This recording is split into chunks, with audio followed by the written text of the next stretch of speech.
जय श्री कृष्णा। राधे राधे। आप सभी का आपके अपने YouTube चैनल किटकैट स्टोरीज पर बहुत बहुत स्वागत है। आज रसपान कीजिए माघ मास महात्म्य की आगे की कथा का। जब भगवान श्री राम ने 10 वानरों सहित लंकापुरी में प्रवेश किया, तब विभीषण ने उन्हें अकेला देखकर प्रश्न किया कि प्रभु, आपके साथ लक्ष्मण जी और जानकी जी क्यों नहीं आई?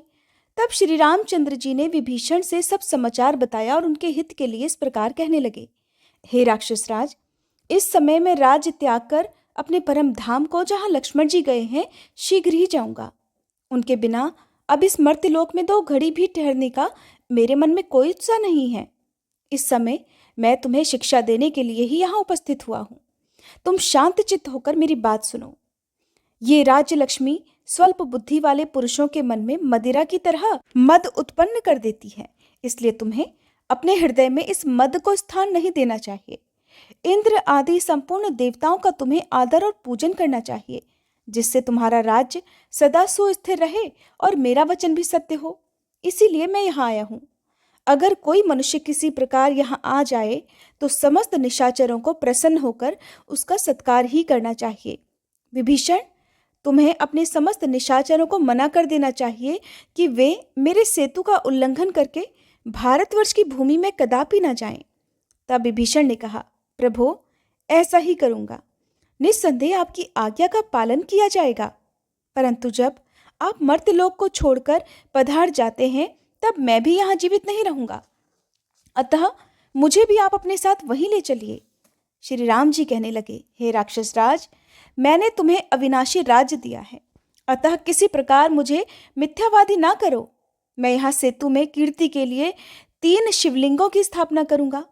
उन तीनों की तुम्हें सदैव पूजा करनी चाहिए। विभीषण से ऐसा कहकर वानरों सहित श्री राम जी फिर 10 रात तक वहीं लंका में टिके रहे।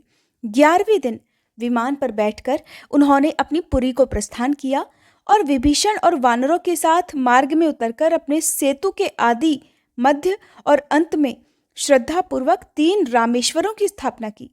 इसके बाद जब वे अपने घर की ओर चले, उस समय विभीषण ने बार बार प्रणाम करके कहा, हे भगवान, इस सेतु मार्ग से कौतुकवश तथा श्रद्धा से बहुत सारे मनुष्य रामेश्वर जी का दर्शन करने के लिए आएंगे।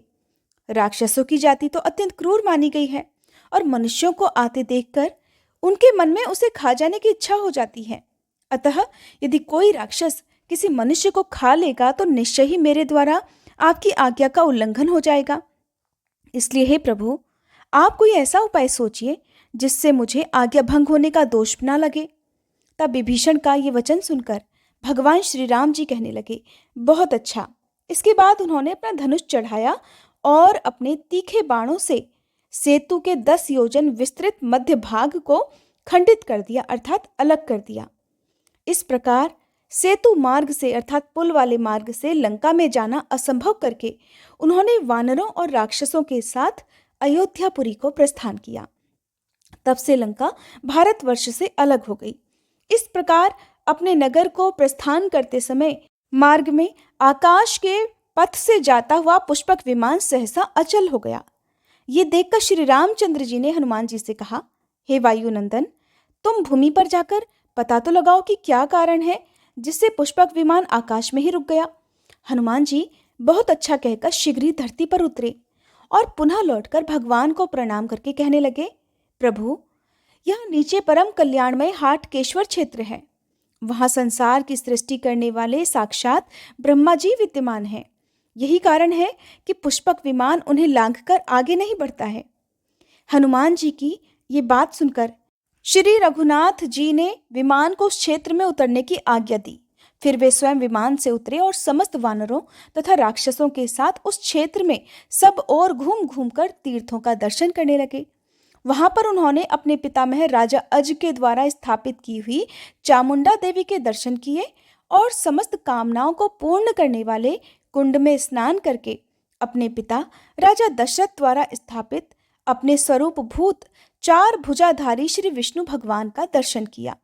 वहां राजवापी में स्नान करके शुद्ध होकर देवताओं और पितरों का तर्पण कर उन्होंने मन ही मन ये विचार किया कि इस परम पुण्यदायक क्षेत्र में मैं भी शिवलिंग की स्थापना करूं, जैसे कि पिताजी ने श्री विष्णु भगवान की स्थापना की है।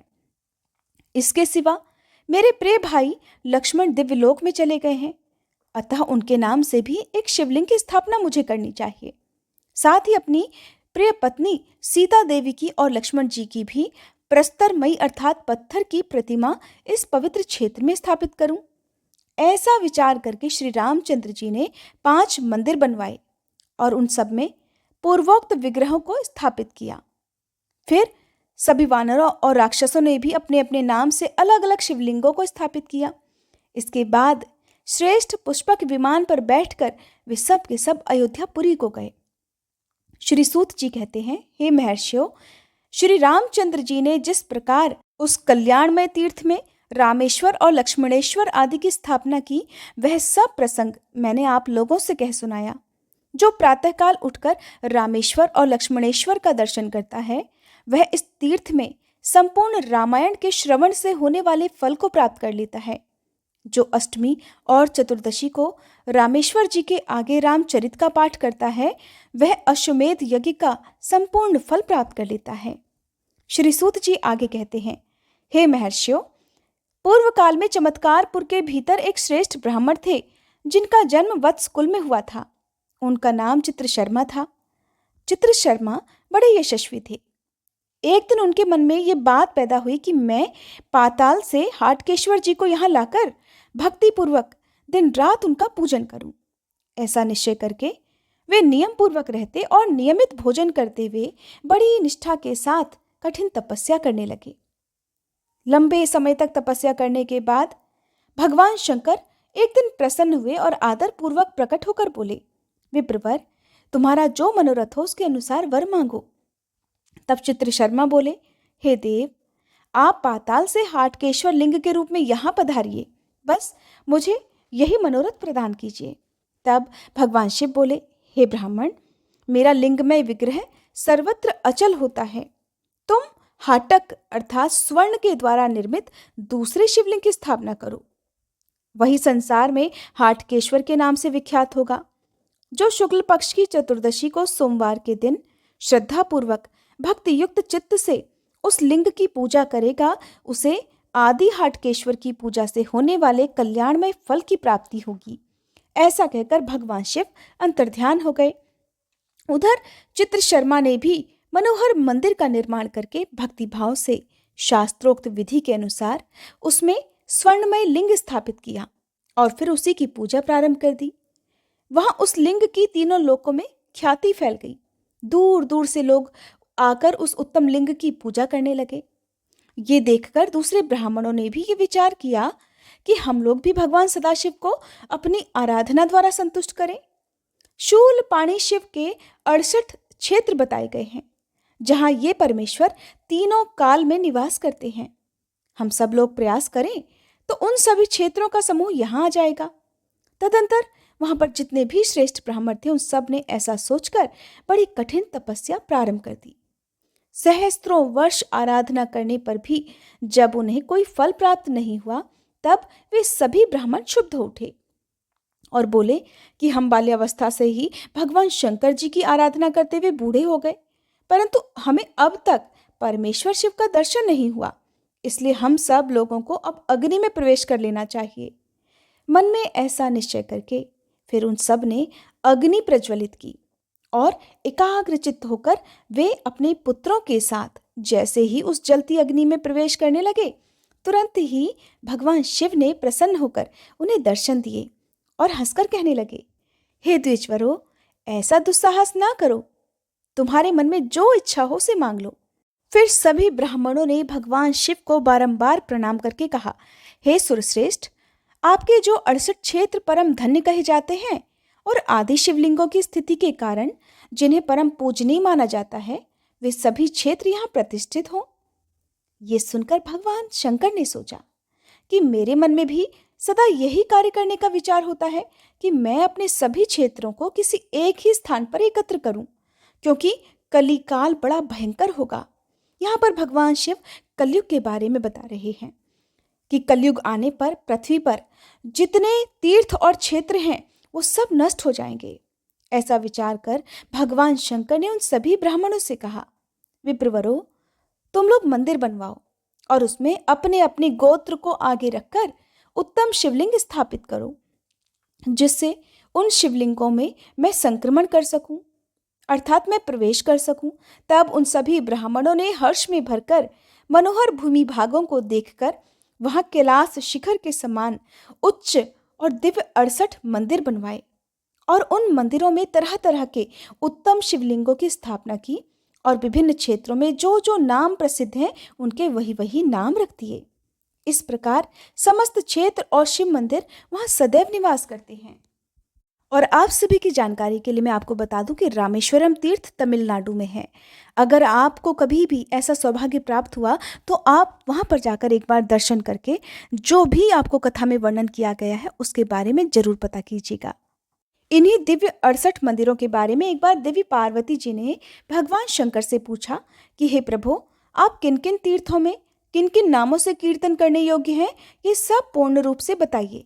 तब भगवान शिव कहने लगे, देवी, काशी में महादेव विश्वनाथ के नाम से, प्रयाग में महेश्वर, नैमिषारण्य में देवदेव, गया में प्रपितामह ब्रह्मा जी, कुरुक्षेत्र में स्थाणु, प्रभास में शशि शेखर, पुष्कर में अजागंधी, विश्वेश्वर में विश्व, अट्टाहस में महानाद, महेंद्र में महावृत, उज्जैनी में महाकाल, मरुकोट में महोत्कट, शंकुकर्ण में महातेज, गोकर्ण में महाबल, रुद्रकोटि में महायोग, स्थलेश्वर में महालिंग, हर्षित में हर्ष, वृषभध्वज में वृषभ, केदार में ईशान, मध्यमकेश्वर में शर्व, सुपर्ण में सहस्त्रांशु, कार्तिकेश्वर में सुसूक्ष्म, वस्त्रापथ में भव, कनखल में उग्र, भद्रकर्ण में शिव, दंडक में दंडिन, त्रिदंडा में ऊर्ध्वरेत,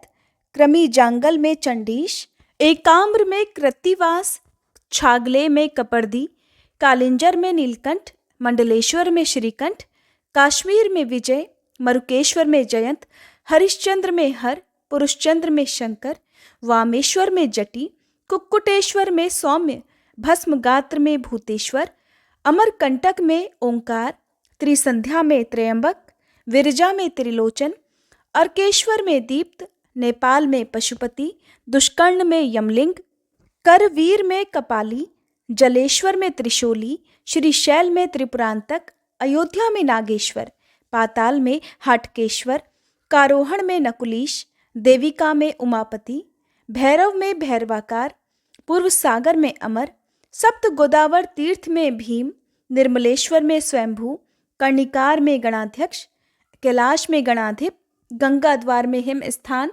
जललिंग में जलप्रिय, वड़वाग्नि में अनल, बद्रिकाश्रम में भीम, श्रेष्ठ स्थान में कोटीश्वर, विंध्याचल में वाराह, हेमकूट में विरूपाक्ष, गंधमादन में भूर्भुवा, लिंगेश्वर में वरद और 68 अर्थात लंका में नरांतक का कीर्तन करना चाहिए। भगवान शिव ने कहा, देवी, इस प्रकार यहाँ 68 क्षेत्रों में प्रसिद्ध नामों का मैंने तुमसे वर्णन किया है। ये पढ़ने और सुनने वालों के सभी पापों का नाश करने वाले हैं। अतः बुद्धिमान पुरुषों को, विशेषतः शिव जी की दीक्षा लेने वाले पवित्र जनों को तीनों कालों में इन सब नामों का प्रयत्न पूर्वक कीर्तन करना चाहिए। जिस घर में ये 68 नाम लिखे हुए रहते हैं वहां भूत प्रेत, रोग व्याधि, सर्प, चोर तथा राजा आदि की कभी कोई बाधा उपस्थित नहीं होती है। देवी, इन सब तीर्थों में 8 बहुत उत्तम हैं, जिनमें स्नान करने वाला मनुष्य सभी तीर्थों में स्नान का फल प्राप्त करता है। नैमिषारण्य, केदार, पुष्कर, कुरुजांगल, काशी, कुरुक्षेत्र, प्रभास तथा हाटकेश्वर, इन 8 तीर्थों में जिसने भी श्रद्धापूर्वक स्नान किया है उसने सब तीर्थों में स्नान कर लिया। देवी पार्वती ने पूछा, महादेव, कलयुग में मनुष्य किसी प्रकार इन सब क्षेत्रों में स्नान करने में समर्थ नहीं हो सकेंगे। अतः इन 8 तीर्थों का भी जो सारभूत तीर्थ हो, अर्थात इन 8 तीर्थों में भी जो मुख्य तीर्थ हो, जिसमें स्नान करने से इन सभी तीर्थों का फल प्राप्त हो सके, उसका वर्णन कीजिए। तब महादेव जी बोले, हे देवेश्वरी, इन 8 में भी सबसे उत्तम हाटकेश्वर क्षेत्र है, जहां मेरी आज्ञा से सब क्षेत्र निवास करते हैं। अन्य जितने भी तीर्थ हैं वे सभी कलयुग आने पर यहीं स्थित होते हैं। अतः मोक्ष की इच्छा रखने वाले पुरुषों को सभी प्रकार से प्रयास करके इस क्षेत्र का दर्शन अवश्य करना चाहिए। श्री सूत जी कहते हैं, हे ब्राह्मणों, इस प्रकार मैंने आप लोगों से 68 क्षेत्रों का उनके नाम और देवताओं सहित वर्णन किया है, जैसा कि महादेव जी ने पार्वती जी से किया था। जो श्रद्धापूर्वक इन सब के नामों का पठन और कीर्तन करता है, वह उनमें स्नान करने का पुण्य प्राप्त कर लेता है। आप में से अधिकतर लोगों ने यह प्रश्न किया था कि हाटकेश्वर तीर्थ कहाँ पर है। तो देखिए, हाटकेश्वर तीर्थ के नाम से हमारे देश में 2 जगह पर मंदिर हैं, जिनमें से एक तो गुजरात में है, जो कि पहले चमत्कारपुर और अब वड़नगर के नाम से जाना जाता है, और दूसरा हाटकेश्वर तीर्थ है छत्तीसगढ़ की राजधानी रायपुर में।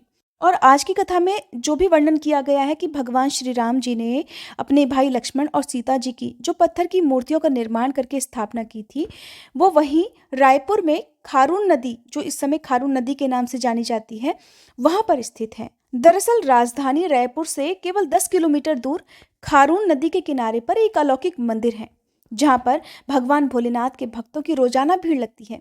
और महाशिवरात्रि के पावन अवसर पर इस मंदिर में बहुत भारी संख्या में श्रद्धालु दूर दूर से दर्शन करने के लिए आते हैं। इस मंदिर की स्थापना और मान्यता को बहुत विशेष महत्व दिया जाता है। इसी मंदिर के परिसर में शिवलिंग के पास में ही श्री राम, जानकी और लक्ष्मण जी की प्रतिमाएं भी हैं। महादेव घाट में शिवलिंग स्थापना की कहानी बहुत पुरानी है, जो कि शायद आप इन कथाओं में सुन ही चुके होंगे, और जिन्होंने नहीं सुना है वो जरूर सुनिएगा।